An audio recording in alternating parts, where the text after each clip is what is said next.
Brian Williams in exile. Hillary Clinton in hiding. ISIS in our sights. And Ruth Bader Ginsburg, she's in La La Land. But the truth will prevail. I'm Randall Terry. This is Voice of Resistance.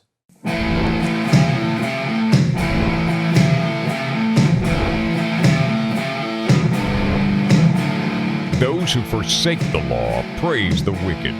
Those who uphold the law resist them. Welcome to the Voice of Resistance. Here's your host, Randall Terry. We have a lot to talk about on today's program, but you might notice there's a slight alteration. We are getting so close to having our studio done, and that might mean another week or 2 weeks. Our piano will be delivered hopefully today. We've got bookshelves built into the walls all over the place behind these black curtains, and we have to fill them up with all the stuff that we had to take down when we moved suddenly from West Virginia so that one of my sons could be treated at St. Jude Children's Hospital. I ask you to continue to pray for us, and I thank those of you who have helped us financially so that we could get this far in this process. And again, if you would like to talk to me, call the number on the screen and leave me a message, and I personally will call you back. We still need to raise a good bit of money for some computer gear. If you want to help, we appreciate it. We do this program so that we can analyze the news through a Judeo-Christian, biblical, historic, Orthodox Christian worldview, okay? In other words, truth is what God says it is. All right, truth is not what we want it to be or not what Brian Williams wish it could be. Truth is, first of all, from God. And then second of all, there can be an accurate analysis of the things that are going on. Now, my wife and I have had some really intense discussions about Brian Williams and what it means for NBC. What I want to give you as a takeaway for this, for some food for thought, is both facts and philosophy. On the fact side, it's very clear that the executives at NBC knew that Brian Williams had a problem with the truth. All right? They knew. And while they do their internal investigation, the problem is going to be that there's going to be staff that were close to Brian Williams who knew that he was not trustworthy. There was a New York Times piece or a Washington Post piece that discussed with a bunch of staffers what it was like to be around him. People rolling their eyes because there goes Brian again, telling something that's not true. And what they did to justify it in their mind is they said, well, we're not going to let these things get on the air, all right? But they knew that they were working with a man who had an integrity problem. And the executives knew. There were executives at NBC who told him to stop repeating the story regarding the helicopter, but he kept doing it. And they didn't relieve him of his duties. They didn't publicly discipline or privately discipline him. Now, what does that say to you and I about the credibility, the believability of NBC as a news source? In other words, if they know that they've got a man in the chair, as they call it, who has an integrity problem, who is not honest with facts, how can the network be trusted? And I would submit to you that it can't be, all right? That it cannot be trusted. Now, my wife pointed out to me that what Brian Williams did was he lied about things for personal aggrandizement. He wanted himself to look bigger and more powerful and more on the ground and more in harm's way than he really was, okay? And for that reason, she finds it more reprehensible. I would submit to you that my wife is right, but also that when reporters fail to give us the facts, okay, fail to say the truth, in a way they're doing it for personal aggrandizement also because they want to play by the rules that their executives set so that they can keep their job and they can climb higher up the food chain in their particular company. So their entire career, in a way, is based upon a lie for their own personal fluff so that they can get the chair, so that they can play by the rules and not use words or buzz phrases or have an editorial slant that would upset the people who are in power for their particular news organization. If someone doesn't fear God, they're not a credible source of information. I mean, 99 times out of 100, there could be that 1% of somebody who is, like a broken clock is right twice a day. But if somebody does not fear God, they are a fool. That's what the Bible says, all right? The fear of God is the beginning of wisdom. The fool has said in his heart, no God. So when you have fools who are delivering the news to us, we are not going to be getting an accurate, number one, display of the facts, and number two, the ethical impact of the facts. For example, when we come back, we'll talk about Ruth Bader Ginsburg. And she recently did a long article, a long interview, in which she said that she believes Americans are ready for same-gender matrimony. And I use these buzz phrases for the smaller children that are in the rooms. And it was a report that was ethics-free. Ethics-free. And that's actually not true, because the way the story spun, it was anti-Christian, anti-God, anti-law, anti-marriage. It made her look like a champion of civil rights, and anyone who would stand in the way of same-gender matrimony as somebody who is opposing the civil rights of another human being. That is a lie from the pit of hell. And somebody who presents the news to us in that light is a liar, serving the interests of hell. There, I said it. I'll be right back.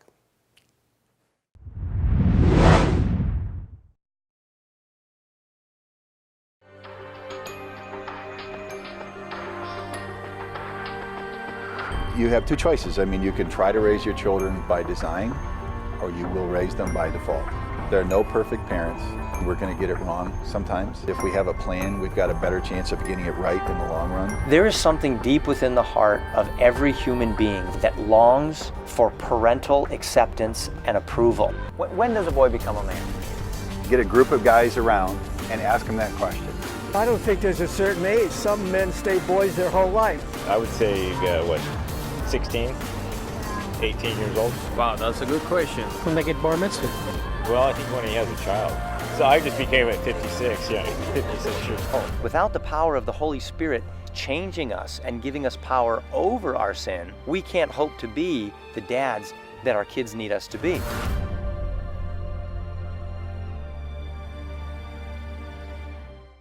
We have put together what we call an online university for you. Now, that's a highfalutin way of saying that we have a pretty significant library of material, books, tapes, videos, that are there for you for free. Why are we doing this? Because America is desperate for new leaders, and because this material could help you to become the leader that you and God want you to be. Check it out and enjoy it.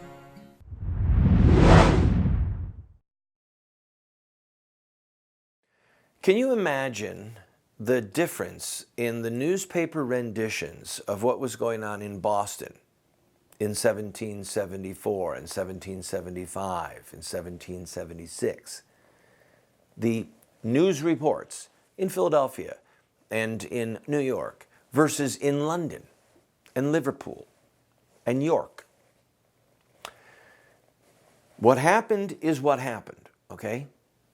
The facts truly are known to God and known to a lot of people. But what would matter with those news reports is how they were covered based upon what ethical framework the reporter had. Did the reporter believe that Americans should have the right to taxation with representation? That the Americas should have a voice inside of Parliament? I mean, ultimately, that's all that they wanted.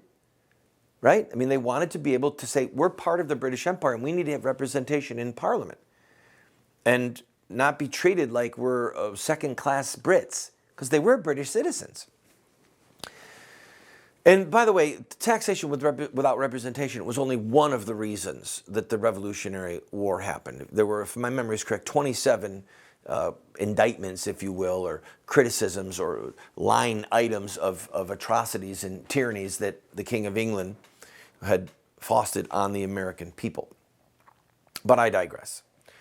The news coverage in that day would have been very different based upon the political philosophy of the person who was covering the actions. All right? And someone is right, and therefore someone is not right. And when you look what is going on in America compared to what went on at the time of the American Revolution, what we have for the most part with our major news sources is the press in London in 1774, 1775, 1776. Let me explain. Ruth Bader Ginsburg recently did an interview in which she said that Americans were ready for same-gender matrimony. And if my memory is correct, there's 37 states right now that require that if two people of the same biological gender go there, that they are to be issued a marriage license. Well, what she failed to mention was that it is the demonic, unelected, godless tyrants in the federal judiciary primarily, and sometimes in the state judiciary, such as in Massachusetts or Vermont, but it is godless, often anti-Christ, regularly anti-law, anti-constitution, anti-separation of powers, unelected despots who wear black robes and who are very articulate and who went to the finest, most prestigious universities in America, who are ordering us, we the people, to bow and to scrape before them on bended knee and to give way to the militant homosexual juggernaut, to redefine marriage, something that has never been done since the history, or in the history of the world, okay? This is so demonic. It is so evil. I would submit to you that, and when you see the news coverage of American news sources cover things like Ruth Bader Ginsburg's speech, it's like the press in London covering the greatness of the king, the fairness of Parliament, and those renegade, seditious Americans that won't do what they're told. People in the press should be berating Ruth Bader Ginsburg. People should be working in Congress to get her out of the Supreme Court because she has betrayed her oath. Her oath is to support the laws and the Constitution of the United States of America. She doesn't believe in constitutional law. She doesn't believe in the rule of law. She believes in federal tyrants, redefining words, redefining law. But the press covers her as if she was the hero and as if we were the villains.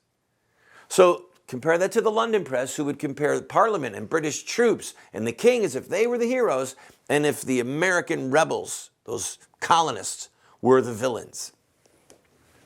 I'll submit one other point to you before we take a break. The atrocities and the evils and the bloodshed that has been unleashed, that have been unleashed on America through the federal judiciary are far more severe, far more oppressive than anything that the King of England ever did to our forefathers. And they fought a war with real guns and real bullets, with real bloodshed, to bring an end to that tyranny. God forgive us for having laid down and scraped and bowed at the feet of these tyrants when we had the capacity, without bloodshed, to remove them from power. Instead, we were addicted to bread and circuses. What price will our children and our grandchildren pay because of our folly?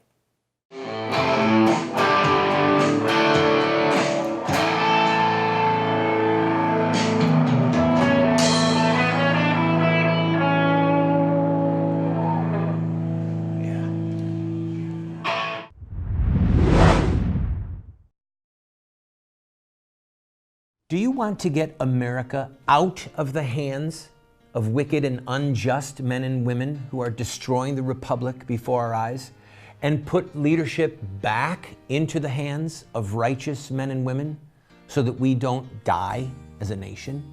Well, you're talking about social revolution, and there are rules in social revolution. We can look at the victorious social revolutions of the past, such as the end of slavery, the end of child labor, women's voting rights, the end of segregation, and so much more, and learn from their victories. Look at their actions, their images, their rhetoric, their sacrifices, and their final fruit. We will send you this series that originally cost $129, 7 books for students, 1 teacher's guide, if you'll give a gift of any size and just pay for shipping and handling. Take advantage of it today.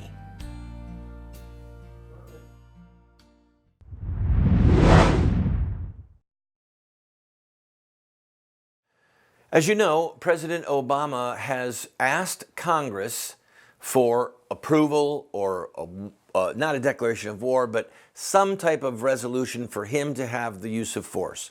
And now the debate has erupted. Basically the hawks and the doves, those who say we have to have more boots on the ground, we have to hunt them down, we have to kill them, versus those who say, no, let's make this quick, in and out. And creating the language in such a bill is going to be the devil in the details. But I want to resume the discussion about just war and the use of force and the mistakes that we made with going into Iraq. Just war can happen for many reasons. It can happen to right a wrong. It can happen to retrieve something that was stolen. It can happen to have a legitimate government, a change of government. We went to Iraq because we had faulty information. It was probably known by very high-level people that this information that Saddam Hussein had weapons of mass destruction was probably known at the highest levels, that we've got bad intel here. And as it turns out, we had bad intel. It's very possible that people in our government and the English government knew that the intel was bad, but had it with Saddam Hussein. But the problem is America has a policy of not assassinating foreign leaders. So rather than just have a missile strike on Saddam Hussein and just kill him and say, and look at the Iraqi government and say, we'll kill the next guy and the next guy and the next guy if you don't stop doing these things. They had to spill enormous amounts of human blood, American blood, Iraqi blood, because they wanted to participate in what? A regime change? Nation building? The discussion that we need to be having is around killing bad guys, not nation building. So right now, Yemen is falling into the hands of devout Muslims who are going to institute Sharia law, all right? You have to understand that the so-called Arab Spring, it was a farce from the beginning. It was a bed of weeds and thorns that intended to scourge Christians, Judaism, polytheism, any type of religion that did not submit to the dictates of Islamic Sharia law. We need to be talking about going in and killing these people and getting out, right? That, by the way, We've gotten to the place where speeches like General Patton would make would be deemed as offensive and politically incorrect and insensitive and unkind and bullyish. If you've never seen the movie Patton with George C. Scott, I encourage you to do so. It's got some very rough language, inappropriate language, using the name of the Lord in vain. But from what I've read, it is a fairly accurate rendition of who Patton was. And his use of God's name in vain notwithstanding, he had a proper understanding of war, the purpose of war, why we were fighting and what our intention was. And he intended to kill Nazis, okay? We need to kill these Islamic militants, and we need to make the hard choices that sometimes women and children are going to be killed because of how we fight now and because of the treachery that they have, ISIS has, against their own women and children. You understand? They're using their women and children as shields. So we have to decide, like we did with other bombs in other wars, are we prepared to just accept that there are going to be what is now called euphemistically collateral damage in order to kill these guys? We need to have wars of retribution. A major in the U.S. Army told me that when we lived near D.C. A man became a friend. He said, what America needs to do is change its doctrine to wars of retribution. You have done this to us, and now this is what we're going to do to you. To take a lesson out of the Israeli playbook. I'll be right back to talk about Hillary. Who's in hiding? I don't think so.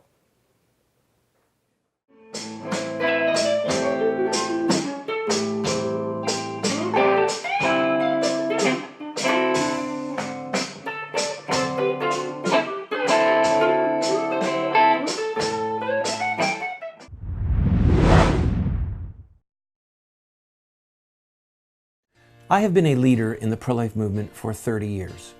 And sadly, we have not prevailed in our goal to make it a criminal act to kill an unborn baby. There's reasons why we have failed. I wrote this book, A Humble Plea, to Catholic bishops, to evangelical clergy, and to lay people, explaining where we went wrong and what we have to do to prevail. We've made this available as a PDF online for free. I encourage you to go and download your own copy. Why does a nice guy like me keep getting thrown in jail? I have been arrested almost 50 times and spent over a year of my life locked up in various prison facilities. And I wrote a book, many books. In fact, one of them is called, Why Does a Nice Guy Like Me Keep Getting Thrown in Jail? It's a theological work, answering those who say that the church should not be involved in politics or that we should retreat. I encourage you to get it. In fact, get one and give it to your pastor.